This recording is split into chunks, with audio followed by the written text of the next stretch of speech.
이 고린도 교회는 우리가 잘 알다시피 신약 교회들 가운데에서 가장 문제 많은 교회입니다.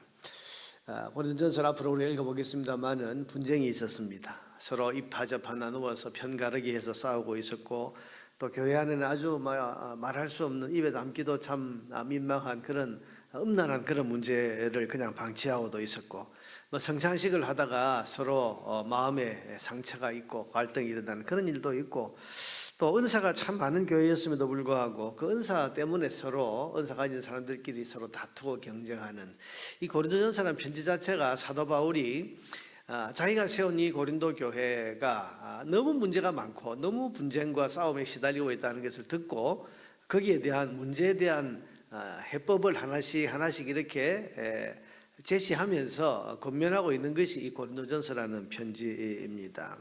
갈등이 많은 교회, 문제 많은 교회, 시끄러운 교회. 오늘 같으면 여기저기에서 비난받고 인터넷에 이런 교회 이게 교회냐 이러면서 이런저런 글들도 올라올 수 있는 그런 교회였습니다. 그런데 오늘 이 고린도전서를 시작하면서 보이고 있는 바울의 태도를 보면 참 놀랍다는 생각을 합니다. 그리고 여러분, 이것을 우리가 보면 우리가 교회에 대해서 어떤 시선을 가져야 되는가, 이것을 우리가 묵상할 수가 있습니다. 여러분, 바울이 고린도 교회를 향해서 편지를 쓰면서 어떻게 말하고 있습니까? 첫째는 2절입니다. 여러분, 2절에 보니까 고린도에 있는 하나님의 교회. 여러분, 이 사람들을 향해서 뭐라고 부릅니까? 하나님의 교회, 이렇게 부르고 있습니다. 뿐만 아니라 이어서 곧 그리스도 예수 안에서 거룩하여지고 성도라 부르심을 받은 자들. 지금 여러분 싸우고 있고 갈등하고 있고 서로 문제를 일으키고 있고 죄를 짓고 있고 이런 교회를 향해서 하나님의 교회다. 문제 많은 교회. 근데 하나님의 교회라고 부릅니다. 요즘 어떤 사람들을 보면 교회에 이런저런 문제가 있으면 이게 무슨 교회냐 부정하는 사람들이 많아요. 너희는 교회가 아니다. 그게 무슨 교회냐? 썩었다, 죽었다. 여러분, 그래서 교회가 죽었다, 교회가 썩었다 이런 말들을 쉽게 하는 사람들이 참 많은데요. 그런데 오늘 바울은 이 고린도 교회 이렇게 문제 많은 종합 세트 같은 문제를 종합 세트처럼 가지고 있는 이런 교회를 보면서도 너희는 교회 아니다. 내 교회는 죽었다. 여러분, 그렇게 말하지 않고 하나님의 교회다. 하나님이 세우신 교회다. 이렇게 말하고 있습니다. 더군다나 거룩하여진 성도라고 부르고 있습니다. 여러분, 지금 성도라고 말할 수 있습니까? 지금 신앙생활을 이 모양으로 하고 있는데 이렇게 다투고 이렇게 갈등하고 교회가 이렇게 시끄러운데 이걸 성도라고 할 수 있습니까? 거룩한 사람이라고 부를 수 있습니까? 그런데 오늘 이 바울은 성도, 어떤 성도? 그리스도 예수 안에서 거룩하여진 성도다, 이렇게 그들을 지금 부르고 있습니다. 듣기 좋아서 하는 말이 아니고 바울이 교회를 바라보는 시선이 이런 겁니다. 여러분, 우리가 성도인 것은 우리의 삶이 완전해서 성도가 된 게 아닙니다. 하나님께서 불러주셨기 때문에 성도이고, 하나님께서 우리를 불러서 이 사람은 나에게 속했다, 그리고 이 교회를 향해서는 이 교회는 나에게 속해 있다라고 하나님께서 승인해 주셨기 때문에 성도 혹은 거룩한 교회, 이렇게 불려지게 되는 것입니다. 황송하게 된 거죠. 우리 삶을 보면 우리가 성도라는 이름을 받을 만한 그런 삶이 아닌데, 근데 하나님께서 불러주셨고 하나님이 인정해 주셨고 하나님께서 너는 내게 속했다라고 말씀해 주셨기 때문에 황송하게도 성도라는 이름을 가지게 된 것입니다. 그러니 하나님께서 성도라고 불러주셨는데 그런 사람을 가리켜서 성도 아니다, 이러면 이렇게 말할 수 있는 사람이 누구겠습니까? 하나님보다 더 큰 존재입니까? 하나님이 성도라고 불러주셨는데 누가 감히 성도 아니라고 말할 수 있습니까? 우리가 성도답다, 성도답지 못하다, 이 말은 할 수 있을지 몰라요. 답다라는 말은 그 이름에 걸맞는 삶을 좀 살지 못할 때 참 성도답지 못하다, 아니면 좀 그렇게 좀 제대로 살고 있는 사람 보면 성도답다, 이런 말은 우리가 할 수 있을지 모르지만 아예 부정하고 아예 판단하고 아예 정죄하면서 저 성도 아니다, 그게 무슨 성도냐, 그게 무슨 교회냐, 여러분, 이렇게 부정하는 것은 있을 수 없는 일입니다. 하나님께서 세우셨는데 그게 문제가 좀 있다고 해서 그걸 교회 아니다 이렇게 말하면 어떡하겠습니까? 이건 엄청난 교만의 말인 것입니다. 여러분, 우리는 교회에 대해서 함부로 말하면 안 됩니다. 조심해야 됩니다. 그리고 존중해야 됩니다. 무엇보다도 교회를 사랑하는. 그래서 여러분 저는 이 본문을 보면서 늘 그런 생각을 해요. 우리가 교회에 대해서 따뜻한 시각을 가져야 된다. 마치 여러분 자기 자녀가 지금 이런저런 문제로 속썩이고 있다고 해서 저건 내 자식 아니야, 여러분 이렇게 끝장내는 그런 말을 하는 것은 부모의 온전한 태도가 아니겠죠. 그래도 내 자식, 그래도 내 아들, 사랑의 마음, 사랑의 시선으로 여러분 바라볼 수 있어야 됩니다. 우리가 교회 생활을 하다 보면 이런저런 문제가 있을 수 있고 또 이런저런 일로 상처를 입을 수도 있지만, 그것 때문에 하나님이 세우신 교회를 함부로 말하고 하나님이 세우신 성도를 함부로 그렇게 정죄하고 판단하는 것은 이건 온전한 것이 아닙니다. 오늘 고린도전서를 보면서 이 문제 많은 교회에 대한 편지를 우리가 읽으면서 이것을 우리가 배워야 할 것입니다. 둘째로 바울은 교회를 어떻게 보고 있습니까? 4절입니다. 4절에 보니까 그리스도 예수 안에서 너희에게 주신 은혜로 말미암아 내가 너희를 위하여 항상 하나님께 감사하노니. 여러분 문제 많은 교회를 보면서 항상 내가 너희를 위해서 감사하고 있다. 왜 감사하고 있다고 합니까? 그 이유는 4절 초반부에 보니까 그리스도 예수 안에서 너희에게 주신 하나님의 은혜 때문에. 여러분 이 고린도 교회에는 문제만 있는 것이 아니라 사실은 하나님의 은혜가 많이 있어서 세워진 교회 아닙니까? 은혜가 많은 교회입니다. 사실은 지금 문제가 많고 시끄럽기도 하지만, 그러나 은혜를 찾아보면 이건 정말 고린도 교회는 교회가 세워질 수 없는 곳에 교회가 세워진 은혜가 충만한 교회예요. 이 고린도라는 도시는 부정한 그런 도시, 그리고 세속적인 그런 도시이기 때문에 여기에 교회가 세워져. 여러분 저기 소스데네라는 사람이 나오죠. 1절에 보니까 바울과 형제 소스데네. 이 소스데네가 누군가 하면 고린도에 있는 회당에 있는 회당장이었는데 바울이 복음을 전하는 걸 도와줬다고 해가지고요, 이 고린도 교회 사람들의 고린도 사람들에게, 교회를 반대하는 고린도 사람들에게 바울 대신에 두드려 맞은 사람이 이 소스데네예요. 그 정도로 교회 바울에게 이 말씀 전할 기회를 줬다, 전도할 기회를 줬다고 해서 너 회당장인데 왜 그런 일을 했냐 이래가지고 대신 매를 맞을 정도로, 그 정도로 반대가 극심한 곳인데 그런 곳에 교회가 세워졌다. 하나님 은혜 아닙니까? 하나님 은혜죠. 은혜가 있는 거죠. 거기서 교회가 세워지고 예배가 드려지는 은혜가 있다. 또 여러분 이 고린도 교회에 와서 말씀을 가르친 사람들이 누굽니까? 바울이 가르쳤습니다. 그리고 아볼로라고 하는 당대 최고의 성경학자가 가르쳤습니다. 여러분 말씀에 은혜가 있는 교회였어요. 그런 은혜, 여러분 그런 최고의 교사들이 와서 하나님 말씀을 가르치는 그런 은혜를 받은 교회. 그래, 이 고린도 교회 은혜를 돌아보면 은혜가 많은 거죠. 그리고 여러분 보면 이방인들이 구원받고 계속 나중에 세례 문제가 나옵니다만, 세례 받는 것 때문에 문제가 생긴 것은 무엇 때문에 생긴 겁니까? 세례 받는 사람이 계속 있으니까 생긴 거 아니에요. 그러니까 구원받고 세례받는 이런 하나님의 은혜가 계속 있었고, 나중에 여러분 은사 받은 사람들끼리 서로 다투고 할등이 있지만 그것도 뭐 때문에 있은 겁니까?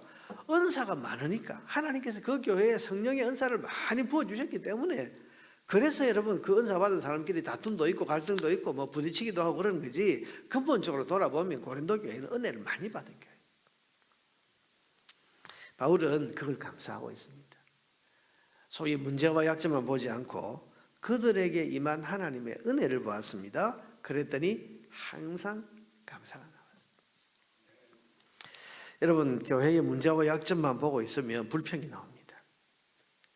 교회의 문제와 약점만 보고 있으면 낙심하게 되고 주저앉게 됩니다. 그럼 누가 제일 좋아합니까? 마귀가 제일 좋아합니다. 낙심하고 주저앉히는 것이 마귀의 목표이기 때문에 여러분 우리가 기억해야 됩니다. 사단이 한 제일 목표가 하나님의 백성들을 주저앉혀 버리는 거, 낙심시켜 버리는 거. 여러분 그게 마귀의 목표입니다. 그래서 부족함만 자꾸 보게 하는 거죠. 여러분 우리 은혜를 봐야 됩니다. 어려움 속에서도 은혜를 보고, 우리 개인의 삶도 마찬가지고 교회도 그렇습니다. 자꾸 문제다 어려움이 있다 어렵다 힘들다 여러분 이런 말만 하는 것은 이건 사단이 제일 좋아하는 거죠. 은혜를 봐야죠. 우리가 개인적으로도 이런저런 시련과 고난과 어려움이 많아도 그래도 그 속에서도 은혜를 보려고 하고 은혜를 찾아보려고 하고 감사를 찾아보려고 하고, 여러분 그게 일어서게 하는 힘이 되고 그게 나를 세우는 힘, 교회를 세우는 힘이 되는 겁니다. 우리 교회에 주신 은혜, 내게 주신 은혜, 그리스도 예수 안에서 우리에게 주신 은혜가 뭔가를 여러분 이렇게 보는 것이 오늘 바울이 교회를 바라보는 시선이었습니다. 우리도 여러분 우리 자신을 보고 우리 가정을 보고 특별히 우리 교회를 보면서 은혜를 찾아보고 하나님께 주신 은혜로 말미암아 기도. 그리고 물론 우리가 문제나 약점을 봐서는 안 된다 그런 말 아니에요. 문제도 있고 약점도 있고 상처도 있습니다. 그런 걸 두고 하나님 앞에 기도해야죠. 그러나 근본적으로 우리의 마음에는 하나님께서 내게 주신 은혜에 대한 감사가 은혜를 보는 시각이 열려 있어야 그래야 무너지지 않는다는 겁니다. 실제로 바울은 뭘 보았습니까? 8절입니다. 8절에 보니까 참 이게 놀라워요. 주께서, 자 우리 8절은 같이 한번 읽어보겠습니다. 8절입니다. 주께서 너희를 우리 주 예수 그리스도의 날에 책망할 것이 없는 자로 끝까지 견고하게 하시리라. 지금 문제 많은 교회, 이 교회를 향해서 미래를 어떻게 말하고 있습니까? 너 이 모양으로 가다가는 교회 망한다, 이대로 가다가는 교회 끝장난다, 이러면 그렇게 말하지 않고 주께서, 주님이 계시다 그러면서 너희를 우리 주 예수 그리스도의 날, 마지막 그 심판의 날에 책망할 것이 없는 자로 끝까지 견고하게 하시리라. 지금 문제 많은 책망거리가 너무 많은 이 사람들을 향해서 뭘 말하고 있습니까? 희망을 말하고 있습니다. 너 이렇게 살다가는, 내 교회 이렇게 나가다가는 앞으로 큰일 난다, 망한다 그렇게 말하지 않고 주께서 책망할 것이 없는 자로 너희를 끝까지 견고하게 해 주실 것이다. 바울은 고린도 교회의 미래에 대해 희망을 말하고 있어요. 여러분 이건 그냥 희망사항이 아니에요. 분명한 근거를 가지고 있습니다. 왜 그렇습니까? 주께서 너희를 책망할 것 없는 자로 견고하게 하실 것이다. 주님이 붙들고, 여러분 교회는 주님이 붙들고 계시고, 교회는 아무리 약해 보이고 아무리 힘들어도 교회는 주님이 다스려 가시기 때문에, 바울이 지금 그걸 믿고 있기 때문에 이 시끄럽고 문제 많은 교회라도 주께서 너희를 책망할 것이 없는 사람으로 끝까지 견고하게 해 주실 것이다. 그렇게 말하는 겁니다. 그러면서 19절에 뭐라고 그럽니까? 너희를 불러 그의 아들 예수 그리스도 우리 주와 더불어 교제하게 하시는 하나님은 미쁘시도다. 미쁘시다는 말은 믿음직한 분이다, 신실하시다. 하나님이 우리를 예수 그리스도 안에 있게 하셨고 예수님과 더불어서 이 교회를 세우게 하셨기 때문에 하나님이 계신데 어떻게 너희가 망할 수 있겠냐? 그럴 수 없다는 거죠. 지금은 비록 모자라고, 지금은 비록 이런저런 갈등에 시달리고 있지만, 그래서 여러분 고린도전서 나중에 뒤에 보면 너희가 아직 어린아이다, 아직 신앙적으로 어리기 때문에 이런저런 갈등 다툼이 있지만 그러나 하나님이 계신다, 주님이 계신다. 그러니 끝까지 너희는 어떻게 책망할 것이 없는 자로 견고하게 서게 될 것이다. 이게 바울이 교회를 바라보는 바른 시각, 이 진심 어린 시각인 거죠. 주님을 믿고 있는 겁니다. 여러분 사람들이 위기다, 소망이 없다 그런 말을 해도 믿지만, 요즘 한국 교회를 바라보면서 사람들이 좀 똑똑한 척 한다고 교회가 위기다, 소망이 없다, 미래가 없다, 자꾸 이런 자극적인 말을 하면서 교회에 대해서 자꾸 그런 말들을 하고 있는데요. 여러분 그런 말 믿지 마세요. 그 사람들은 교회가 사람들로만 이루어진 그런 집단인 걸로 알고 있어요. 주님을 보지 못하는 거예요. 교회의 머리가 주님이신데, 하나님께서 교회를 세우셨는데, 하나님이 지금 교회를 다스리고 계신데 어떻게 그런 말을 함부로 한단 말이에요. 그런 말 믿지 마세요. 교회는 사람이 아니라 주님께서 붙들고 계십니다. 그러니 여러분 걱정이 되고 문제가 되면 주님 붙드세요. 주님을 붙드세요. 우리 가정도 마찬가지. 이제 5월 우리 가정의 달을 지내고 있는데, 가정이 어렵고 가정이 여러 가지 시련이 있고 어려움이 있을 때에도 여러분 사람만 보면 희망, 우리 그런 찬송 부르지 않습니까? 사람을 보며 세상을 볼 때 만족함이 없고 희망이 없을 때, 그러나 나의 하나님 주님을 볼 때 나는 만족하고 희망이 있다. 우리 가정도 하나님이 세우셨잖아요. 그걸 믿는다면 문제가 있고 어려움이 있으면 주님 다스려 주시고, 주님 우리 가정을 다스리시지 않습니까? 주님께 호소해야지. 교회도 마찬가지입니다. 주님 붙들고, 주님이 교회 머리이신데 그 주님께 호소하고 주님을 의지해야지. 사람들로만 이루어진 그런 모임인 것으로 생각해서 함부로 낙심하고 함부로 비방하고 함부로 절망을 말하는 것은 이건 교회를 보는 바른 태도가 아닙니다. 여러분, 교회에 희망이 있는 것은 사람 때문이 아닙니다. 우리 교회는 뭐 누가 있기 때문에, 어떤 목사님이 있고 어떤 장로님이 있기 때문에, 여러분, 그게 아니에요. 교회는 교회 머리이신 예수님 때문에 소망이 있는 줄 믿으시기를 바랍니다. 교회가 뭐라고 했습니까? 주님께서 자기 피로 사신 교회, 예수님께서 자신의 피를 흘려서 세우신 교회. 그러니 얼마나 아끼시겠습니까? 얼마나 사랑하시겠습니까? 그냥 방치하시겠습니까? 그렇지 않습니다. 그러니 함부로 말하면 안 됩니다. 교회를 어두운 시각이나 부정적인 눈으로 보면 안 됩니다. 주님의 교회이기 때문에, 주님이 은혜를 주고 계시기 때문에, 그리고 그 주님께서 자기 피로 사신 교회를 지금도 다스리고 계시기 때문에 우리는 교회를 정말 따뜻한 시각으로, 사랑하는 그 시선으로 교회를 바라볼 수 있어야 됩니다.